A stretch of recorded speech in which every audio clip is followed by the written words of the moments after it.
Hello, everybody, and welcome back to the Off-Farm Income Podcast. Hey, thank you so much for joining us here on our YouTube channel for episode number 1107. Well, we have got a fascinating interview for you today. If you've given any consideration, if you enjoy raising bees, you like the industry of producing and selling honey, maybe pollination, maybe just looking for a niche where you can work in agriculture and work for yourself, we've got a great interview for you today. Mr. Alan Mikolich is joining us. Now, he's got like 5 decades of experience working in the honey producing, and the pollination industry. And he's bringing all of that expertise, that lifetime of expertise, to us today on the Off-Farm Income Podcast. So whether you're looking to figure out how to get involved in working in the bee industry, or to be your own boss, your own owner-operator, or you're looking for a different support business you could start to support the bee industry, we've got great information for you today in this episode. I'm very excited to get it started for you, and we're going to do that right now. Alan, welcome to the show. Thank you so much for joining me today. I'm glad to be on here with you. Well, good. I'm excited about the interview.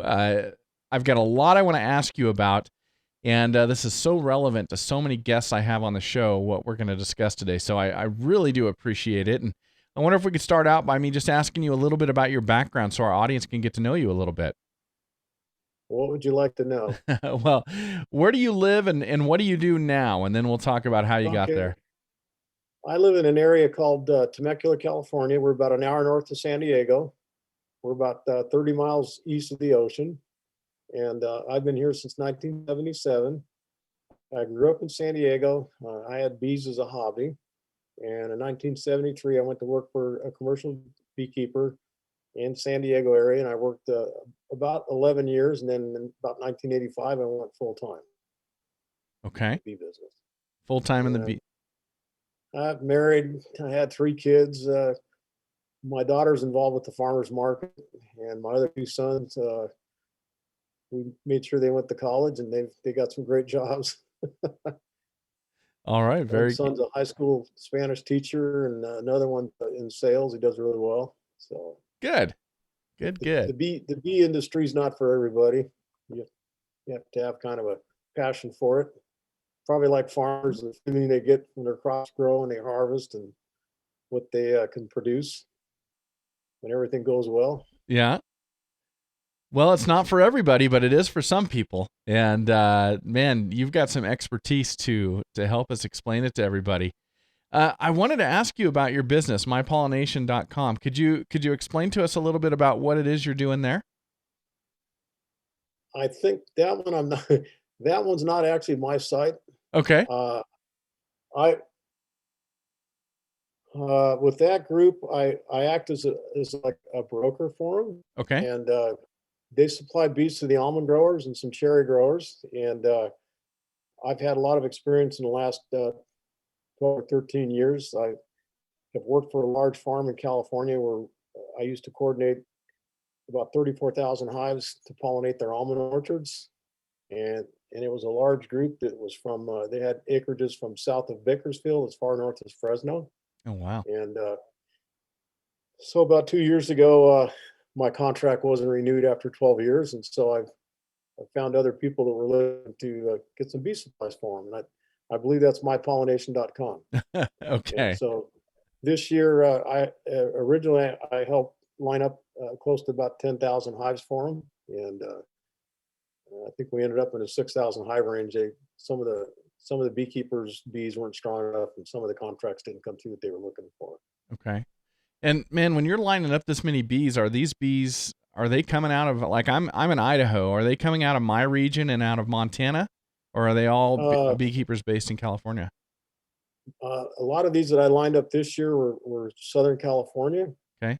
But in the past, I've had beekeepers from Arizona, North South Dakota, Florida, the Midwestern states. Uh-huh. And it just varied from year to year. One time I had about 35 different beekeepers that supplied bees to the different pollinations that I had. Mm-hmm. And so I basically, with the one farm, I was kind of like their in-house broker, you might say. I had to, I got the numbers from them, the orchard maps, how many colonies per orchard. So then we had to make a placement map for the beekeeper, and I would have to make sure they got the map and here's where you go. And once the bees were placed, we would have to come out and inspect 10% of the hives Okay. for strength, because the grower had under contract. They had the cluster of bees in the boxes had to meet a certain standard or they didn't get paid. So then I was probably with them from the last week in January, Monday through Friday, up in the Central Valley until about the middle of March. Hmm. And so once the bees came in, and we had to make sure that they made grade and go around and inspect everything. So does that is an interesting sideline, but I want to explore it a little bit. So that inspection, does that take place upon the arrival of the bees on the farm or in the orchards? It it could. We used to wait until the temperature warmed up just a little bit. We had certain criteria to meet for the beekeeper, and because the bees will cluster under 60 degrees temperature, so their cluster size will shrink down, you might say, when it gets colder. Okay. As they get warmer, they expand a little bit in the nest area, and so in the early days when I didn't have too many numbers, we used to wait until the trees would start blooming, and then go out and check the bees. But the later years, the growers wanted to make sure they had the strength right from the start. So they, under contract, they had to have the strength right when they hit the ground. Okay. So as soon as the bees came in, then we would start looking. Okay. Well, that was going to be my question, because obviously if you're right in the middle of pollination and you do the inspection then, and you find out that the hives have been placed on his location and are not as strong as they need to be, that grower's got a limited window of opportunity to get pollinated, right? So what would you do at that point? How would you rectify that, since everything is happening right now? We would we would notify the beekeeper a lot of times that they would go out with us to look at them together to make, or I would have to call them up and say, hey, we have an issue here, come on out. And we would only have a day or two that either the beekeeper would have to bring in replacement hives, or I had extra bees available that we could bring in to cover Okay. where there were shortages. Okay. So, and you're right, if you waited too long, then you've missed it. Yeah. So because the trees are only receptive for so long once they come into bloom. Yeah, that's right. Yeah. Okay. So, what I want to ultimately talk about today are careers and businesses in the bee industry. And Alan, the background behind that is, I do all these interviews with FFA students, with adults that have businesses, and I interview a lot of students around the nation who have gotten started with bees. They really like it. Either doing some of the obvious things, they're selling honey, maybe a few byproducts and things like that. But when you start looking bigger picture, you're looking at careers or bigger businesses within the bee industry. That's when I want to tap into your expertise for. And I think the way I want to start is, you mentioned at the outset of the interview that the bee industry is not for everybody. So what happened to you? How did you get involved in it? Was it happenstance with that first job and you just liked it? Or how did you come to be involved in this industry? With the bees itself, Yeah. or the pollination part? Oh, well, see, now you're getting above my level of expertise. So you're breaking it into two separate Okay. categories. So how Uh, did you first get introduced into this world? when I was about 9 years old, we had a friend of the family that was a commercial beekeeper in the San Diego area. Mm-hmm. And so they lived out in the country. The family went out for Sunday afternoon, get together with them. They made us lunch, or we had an early dinner. And the beekeeper was like, hey, kids, would you like to go out and see the bees? Sure. So we went out, and the hives were stacked up making honey. They were taller than we were at the time. Mm-hmm. And the beekeeper opened up the hives. None of us wore any veils or any kind of protective clothing. And there was two brothers, my sister and my mother was there, and nobody got stung. And so I got fascinated by that. And that was in the summertime. Well, the following spring, I grew up in the city, and parents had a little garden in the back, and we had a swarm of bees came and landed in a fruit tree. Mm-hmm. So I got all excited, and I called up Bob, the beekeeper, and said, could I get a box from you? And that was the start of it. And I was about 10 years old, and then my parents got me into the 4-H club. And so I was in 4-H until, 18 was the last year. Mm-hmm. And it was a project, and I had 10 or 15 hives. I was kind of stumbling through it, and that's all I wanted to do. I was fascinated by it. When I was in junior high and high school age, I used to call up a friend of the family, and I would invite myself out for holidays and weekends. Could I come out and go to work with you? Because I like to see what you do. Okay. And just fascinated by it. And I kind of overstepped my boundaries, but I went out quite a few times. 5 or 6 times I went out with them and spent the weekends and Uh-huh. holidays, and I was just fascinated by it. And in the San Diego area, they used to have a really active beekeepers association, hobby beekeepers and commercial beekeepers. At that time, San Diego County had, there's probably 30,000 hives in the county at the time. And they had all size bee operations. And they had a beekeepers group, and I used to attend the meetings. They only had 4 or 5 meetings a year. And I started going when I was in high school age. And I got out of high school and went to junior college for the first semester. And that January, I went to a meeting in 1973, and I go, "Hey, I'm looking for work." And there was about 10 commercial beekeepers at that time, and 3 of them go, "Hey, I'll hire you right now." So I picked one and went to work for them, and then I worked 11 years for different people, and I had a few hives, and I kept expanding what I had, and eventually I got up to about 500 hives, working full time, and the company I was with was actually the friend of the family I ended up with, and he ran about a 2,000 hive operation, and he was in his mid to late 60s. He was having some heart problems, and the understanding was I was going to take over his business one day, but it didn't feasibly work out in the end. And so I quit at one point and then expanded on my own and went full time. I went from 500 to about 900 hives of bees. In those days, you could operate 1,000 hives in one person operation, and you could make a living at it. Hmm. So I've been borrowing from Ag America or Farm Credit. I've had some small loans, and so I went to him one day and says, "I need to borrow some more money. I want to go full time," and they gave me just a 1 year operating loan instead of a long term loan. And so we struggled, and that was back in 1996 when all the farm credits were going down in the Midwest, Mm-hmm. financial problems, and I was having some problems because we weren't having the production with the honey, and so they got a little nasty with me, and my wife and I took a second out in our house and paid them off, and I basically never borrowed from them again until I bought a truck here about 10 years later, and so we did okay, Okay. and it's like farming. You have the good and the bad years, and there are some really struggles. So I ended up having I have three children, and house and car payments, and trying to make the business payments, and Uh-huh. I used to sell firewood in the winter for extra income, and whatever we could do to make things work. Used to process beeswax rendering for other beekeepers, something that somebody used to do in the area, and then they quit. And so I was fortunate. We hit some really good production years, and then the price of honey came up, and then we didn't have big production, but we can't complain. And this January, I basically I've sold the bees, and so my daughter does some farmers markets, and then I still do, like with my pollination. I do some work for them, and, Mm-hmm. and some other beekeepers run short on bees for pollination. I have all these contacts from different people, and still people are calling me all summer long. "Hey, you got a place I can go next year?" So Okay. let's see what we can find. Okay. So Well, I'm still busy. that answer is so perfect, and the reason why is I bet you I interview 10 to 15 students from somewhere in the nation every single year who have gotten started with a hive or two. Some students are doing some really cool stuff, like they've got 15 or 20 hives or something like that. But they really enjoy the bees, and they like it.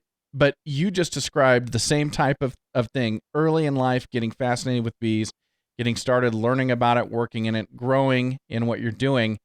But then you've got a pathway that took you into a career with bees, which I think is exactly what people in our audience who are very interested in bees would want to hear about. So that's really, really fascinating. And so you didn't find yourself there by happenstance. You found yourself there because you were fascinated with it, and you created a path. You're going and working Right. for free. You're volunteering with people. You kind of created your own internship, going out and working with those people on the weekends. Right. And it, I grew up in the city, and I had counselors from about 7th or 8th grade that went through high school. We had the same counselor, and the guy actually called up the friend of the family one time and asked him specifics about his business. You can make a living at this, Mm-hmm. and it turned out that that particular year that he called, it was one of the biggest production years they had for honey in Southern California, but the prices were so low they were barely making a living. Okay. But you know, it and I mean, I had other interests, but that's all I wanted to do. Yeah. And it's like when I first met my wife, it's like, you do what? She was going to college. I said, well, I work for a beekeeper, and that's a job, you know. And even now, we go to functions and parties and different things, and everyone's like, what do you do? And you always get the same questions, and she gets up and walks away because she's heard it so many times. But Sure.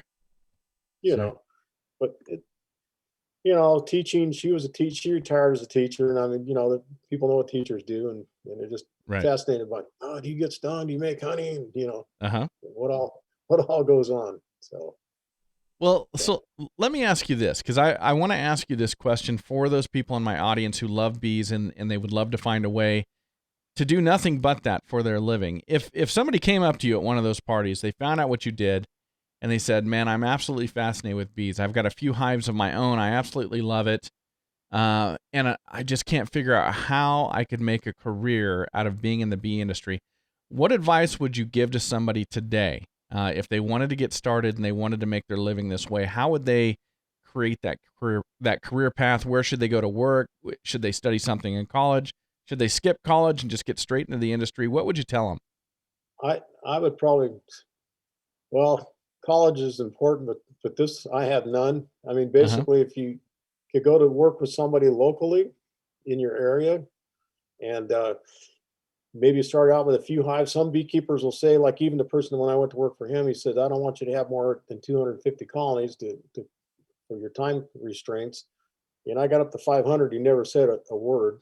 And but but if you could start out with somebody and maybe build your own on the side. And I was fortunate that the one beekeeper I worked for the longest, it was a 5-day work week. So I worked 7 days a week. I mean, every day counted. And and I was fortunate as part of my bonus structure, you might say. I got to use his vehicles and equipment and Mm-hmm. processing equipment, and and and and then finally, when I did stream out, well, I had somebody I partnered up with, and we kind of put things together and put a little warehouse together, and away we went. But Okay.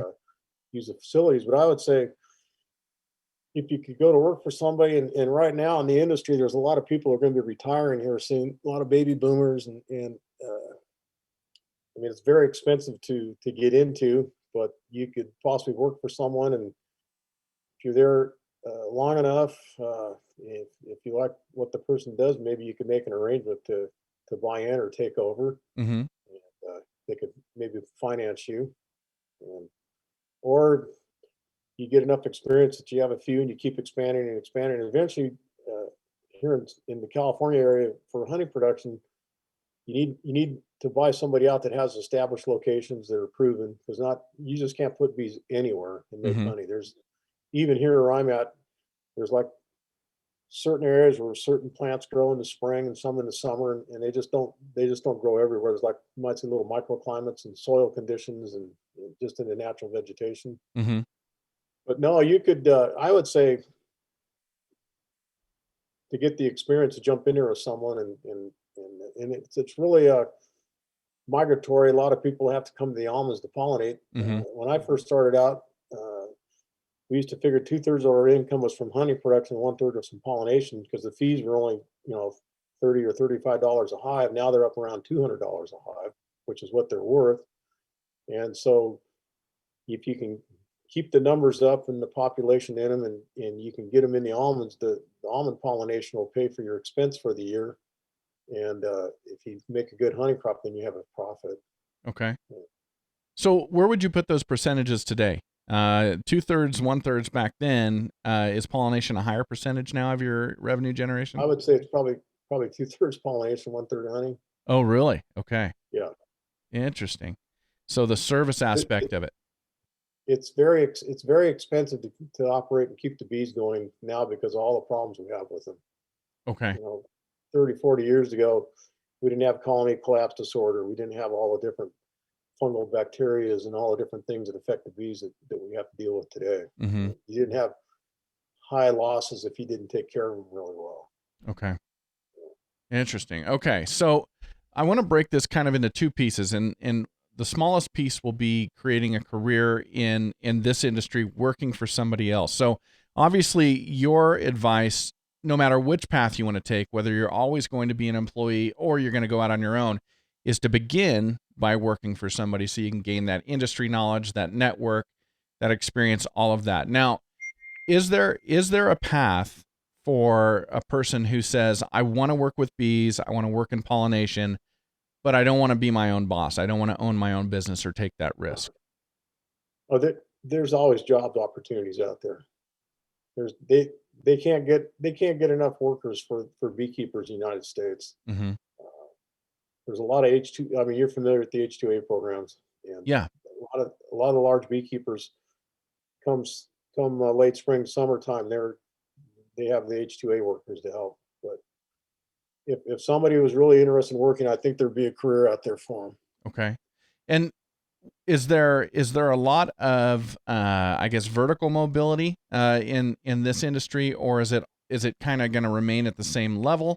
Are there larger companies that people could go to work for and work their way up a ladder if they wanted this to be a career that was comparable to, say, other aspects of agricultural industry? Uh, it's a good question. There are a number of large beekeepers that I had somebody that had worked for me, and he went to work for a larger beekeeper, and he's moving up the ladder slowly. But if he's there long enough, he could become one of his maybe area managers and Okay. and do better, do well. Okay. I mean, it's hard work, Yeah. physical, long hours. I mean, it can take a toll on you. Yeah. Now, I guess I'm from the Central Valley of California, so it's very obvious to me why bees are so essential and why that industry is so prevalent there in California, because I've watched the almond bloom year after year and all the different fruits and things like that. Are there other parts of the country that rely on bees in the way that the Central Valley and other parts of California do? On the East Coast, they have the cranberry pollination and blueberries. Okay. And there's a lot of beekeepers that migrate out of the southern states to go north in the summer. Okay. And you might say in probably Michigan, there's a little more pollination for I think blueberries and maybe some cranberries. Okay. And the states like Montana, North Dakota, South Dakota, Nebraska, and Minnesota, more honey production. Those usually in California, those are usually about the top 5 honey production states in the United States. Okay. And occasionally Florida's in there. So, Okay. but That that's and there's different facets in the bee business. You can be a honey producer, you could be just a pollinator, and there are people in Northern California and the southern states that just raise queen bees for a living and sell them. Oh, really? That's a Okay. whole nother industry by itself. Man, that's interesting that you say that. I do an episode on Saturdays about rural crime, and I just covered a story 2 weeks ago where people were breaking into hives and stealing the queens. So Uh-huh. that's interesting. Huh. Yeah, I did not realize that cranberries needed to be pollinated. I've actually done a couple of interviews with cranberry producers on the show, and that never ever came up. But Wisconsin, that's the number one cranberry state in the entire nation. So Okay. I would assume that that must be big there then. Yes. And then they should have a high rental fee for those also, I would believe. Why would it be a higher rental fee for cranberries? Does it have some? Well, Just probably availability of bees at okay, that time of year because people would rather have them in production instead of a rental fee. okay. Oh, very interesting. Now, you talked about some people do just pollination, some people do just honey, some people do a combination of the two. So I guess it's just about carving out your niche and deciding how big you want to be, or whatever, in terms of developing your business model when it comes to having your own bees. Right. Okay. Yeah. And it depends on what area of the United States you're at and whether they're very migratory. I mean, there's a lot of beekeepers from the southern states that go north for the summer and into the Midwestern states for hunt because it's more consistent for honey production. Mm-hmm. A lot of people out of Texas and across the southern tier states that go north. Okay. Yeah, And very interesting. they also will come to California in January, February for the almonds, and then they go back home and for their springtime, and then up north they go eventually. Okay. I want to ask you about, I guess, service businesses that are relevant to the bee and the pollination industry. So earlier you mentioned that as a side business to make kind of extra ends meet, you used to render beeswax for other producers. Are there more kind of side businesses or side hustles that people can do to be in or around this industry that can help them produce income? The farmers markets are great. I would say that's probably one of the best if you can get into a large area where there's high volume markets. Okay. I mean, there are people that specialize in making beeswax candles, lip balms and lotions, and Mm-hmm. some people do infused honeys, chili or lavender, different things they can do with the honey. Mm-hmm. And so you're talking about like value added products or different forms of marketing the honey and the things that you're producing by going to farmers markets. What I'm trying to ask you about is like what you did with providing a service to another producer by the rendering of the beeswax. Are there other ideas that you have that people need to hire somebody for help to get something done? People who are already in the bee industry. What's a side business somebody could do to make extra money? Well, that's a good question. Uh, Mainly, it's just being a laborer for them, Okay. for other people. I mean, just they need people to work. There are a number of brokers in California that broker bees for the almonds, Okay. and most of them are commercial beekeepers. They have a lot of contacts that Mm-hmm. know lots of people, and they grew up in the Central Valley, so they know growers, and Mm-hmm. they advertise their businesses and seek more acreages every year, try to expand. Okay. Uh, the queen industry is a great one. You just can't get enough queens in the United States anymore. I think those people have done really well. Mm-hmm. In everything in agriculture, it's all weather related. Yeah. Trying to think what else could a person do. I mean, there's rendering beeswax. A lot of beekeepers get to a certain point. There's a certain type of wax, a residue wax, and get it out of their production. They don't want to deal with it, and Mm-hmm. you can process, recover wax from what they have, and there's opportunities there. Okay. I could start out small. When you did that, how did you find out about that? Like, did somebody approach you and say, "Hey, we need somebody to do this for us. Would you be interested?" Did you go out and find people? And was your fee keeping some of the rendered beeswax, or were you just getting paid? Yes. Okay. Uh, One of the beekeepers we used to process wax in the wintertime for him, and it would maybe be a 1 or 2 week process. And here in Southern California at the time, there was one company that used to render beeswax for people, and they went out of business. So I had another beekeeper that didn't take a lot of equipment. We had a little steam boiler and some little hand screw presses that were made into drums. I mean, you can get really sophisticated air rams and different things you can make. And so we used to charge 50% of what we would recover from the wax and then sell it. Okay. And we were fortunate in our area. We had a large beeswax candle factory that would take all the wax we could produce. Uh-huh. So we had some winters. We processed maybe 200 barrels of other people's wax, and whatever we got out, we had a certain minimum that we tried to hit, and so we had a 50% fee. And some days we did really well, and some days we didn't. But overall, we were just trying to make a extra income through the winter time. But there's opportunities out there now. There's nobody to do it. Some of the people just haul the stuff to the dump now and dump it. Oh, really? They don't want to be bothered with it, And there's 1 or 2 large companies in the Midwest, but a few people here and there, but not too many. So, to me, that sounds like it was just a pure hustle business. You had kind of a guaranteed buyer, And so it was just a matter of getting out there and making it happen, and you had a product to sell as long as you got the work done. Right. And we kept busy for we worked, the two of us worked together for about 5 or 6 years at it, and I don't know, eventually everybody got more involved with the bees, and we didn't have time to do it. I Okay. still do a little bit for other people, but not too much. And Okay. there's opportunities there. Now, with you saying people are just hauling it to the dump, do those companies still exist that if you can bring it, they'll buy it? I would think so, because there's really United States doesn't produce as much beeswax as just like the honey.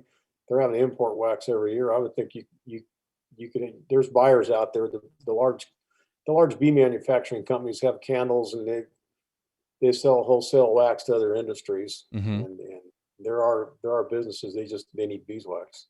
Yeah, that's interesting. It sounds like there's an opportunity just kind of sitting there. If growers, or excuse me, if beekeepers are to the point where they're like, it's not worth us to do this extra work, but we're importing rendered beeswax, it does sound like there's just an opportunity sitting there. There is. I mean, uh, I've never had anybody say they wouldn't buy the wax. There's companies now. I mean, maybe the pricing is not at the best, but they'll take it. You Hmm. know. Yeah, very Uh, interesting. Huh. Well, I love the thought of this. Now, what's it like? What's it like these days for you being in Southern California and working in ag? This is always interesting to me as you see so many people move in there, and ag it's just kind of something people drive by, but they don't seem to know much about. How is it down there? there- People are astonished, I think, when you tell them what you do. And, you know, they have no idea that I had some locations that were along some of the main I-5 corridors in San Diego, and hundreds of thousands of people drove by them, and the boxes are sitting out there, and well, you can make honey here, you know. Uh, I've had bees clear down right on the Mexican border, Uh-huh. and government property, and I mean, it's in and around the cities here in Southern California. You can do really well with them. There's always something blooming year round. Yeah. It's just a matter of, if you're out far enough from the population where you don't bother anybody. Yeah. Uh, it, People are astonished. I mean, there's a little bit of agriculture here and there, but not too much anymore. Yeah. Yeah. Absolutely. Now, earlier you talked about how there's more to do with bees today. You've got to take care of them better because of everything that's happened with the fungal and I think you said infections, but I'm probably butchering that. Colony collapse disorder, all of that. And so it sounds to me like compared to when you first got started, bees are actually more labor intensive today. Is that a correct statement? Absolutely. Okay. They're very labor intensive. So with that being the case, does that create opportunities for people who want to start a little side business servicing the bee industry? So some of the things that need to be done that didn't need to be done 20 or 30 years ago, could somebody start a business specializing in doing just that, or are the beekeepers just hiring an extra, 2 or 3 people or whatever they need to take care of those tasks? Most of them would be hiring more people. Okay. And so it's It not just it takes a lot more labor than it used to. a lot A lot more more labor. lot more labor, but not necessarily a very specialized area of expertise or a specialized tool or piece of equipment that maybe somebody could buy to start a business that not all beekeepers want to have or something like that. Yeah, Okay. that's correct. Okay. Well, so just kind of wrap this up. Where do you see the bee industry going? Are you optimistic about it? Do you see it becoming a tougher way to make a living? What are your thoughts? It seems like it's getting tougher all the time, but the price of honey hit a low here for a couple of years, and now it's coming. The prices are coming back up. Uh, Pollination. I, I think there's a good future there, because there's more beekeepers. Our bee numbers are dropping in the United States, Mm-hmm. and like I said, a lot of people are retiring, and there's not people to take it over. And at one time, I think we had, I don't know, what was it 200? We used to produce over 200 million pounds of honey a year, or more, 250, and now it's like 150 million. And the amount of hives in the United States used to be 2.5, 3 million colonies, and it keeps, or 4 million, and it keeps dropping. We're down in the 2 million range now, and the almond industry itself takes, I think, about 2 million and 2.2 million just to satisfy what they've got out there now Mm. in the acreage, probably close to 2 million. So That's big part of everything that comes into California in January and February to help pollinate the trees, and the prices have come up. And with the pandemic, the growers have had issues with the, supply and demand, and the price of nuts dropping, and mm-hmm. it's, and they're planting more. It seems like they're planting more acres all the time, but they are developing varieties that are becoming self-pollinating where they don't need hardly any bees. Okay. But there's going to be a demand for honey, that's for sure, because we import, I don't know, close to 500 million pounds. We're only producing 150 million if we're lucky. So. Yeah, and that's what I wanted to ask you about with those numbers on honey. That could be because we're not producing enough, or it could be because there was a drop in demand. But it sounds like there's not been a drop in demand for honey. It's just that less and less people are producing it. We just don't produce enough. Yeah. Okay. Yeah. And the import prices have been a lot lower. And a lot of times now, if you go into the major supermarkets, they'll have a blended honey with other countries besides just USA. Okay. They're trying to reduce the price to the consumer. They're all competing with one another. So. Mm-hmm. Yeah, fascinating stuff. Alan, this is very, very interesting, and man, I think this is so beneficial to people. I've interviewed people that listen to me that like bees, and they're looking for a way to make a living in them. If somebody out there had a question that I did not ask you, is there a way they could reach out to you and shoot you an email or something like that? You can email or call me on the phone anytime. Okay. Can we give out your email address right now? Sure. It's AMIKOLICH@yahoo.com. Thank you. And what phone number would you want them to call you at if they did that? It would be a 909-261-6710. Awesome. Alan, hey, I cannot thank you enough. This has been absolutely fantastic. Thank you for doing this. Well, no, thank you. Where did you grow up in Central Valley? I grew up in a little town called Valley Home. So I guess I'll start off by saying, do you know where that is? What's it near? It's just north of Oakdale. Okay. Yeah. Okay. Really Central California. Yeah, absolutely. Yeah. And when I was a kid, we had some orchards, but it was mostly rice. But now all that, well, I shouldn't say all of it, but most of that rice has gone, replaced by almonds. So that almond industry has just exploded, of course. Yeah, of course, they're the number one industry in California now. Yeah. So fast to wine are the grape growers. So. Yeah. No, I'd be more willing and happy to answer anyone's questions. Okay. I had a lot of people answer questions for me as I was growing up. All right. Well, thank you again. I really appreciate you doing it. Thank you, Matt. Anytime. Well, thank you for being here, everybody, and thank you to Alan Mikolich for that great information. I think that is exactly what I was hoping for when we scheduled this interview, and I'm so excited to bring that to you. Hey, we'd love to have you as a subscriber here to our YouTube channel. Please click that subscribe button below and join us. And we'd love to connect with you on social media as well. You can find us on Facebook, Instagram, Twitter, and LinkedIn, everybody. And until next time, enjoy your journey to the ultimate lifestyle business, agriculture.